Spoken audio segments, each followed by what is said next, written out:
Gagawa pala tayo dito ng palitaw, guys. So, ayan.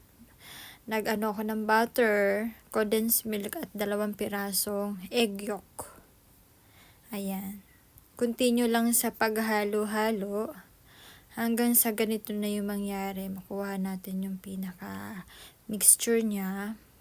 Then after that, pag nakuha na natin yung mixture niya, ay na yung kakalabasan. Naglagay na rin pala ako dyan ng mani. Optional na lang yun yung mani. Yan. Tapos, ito, yung panitaw natin. Ayan. Binudbuda natin ng may sesame seed, nyug, at asukal na pula.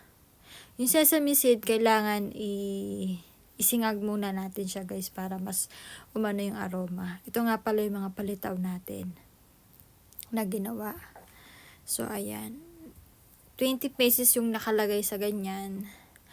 At, ayan pa ang mga nagawa natin, guys. Hindi ko na sinama yung iba. Yung natira nating nyog, ayan nga pala yun.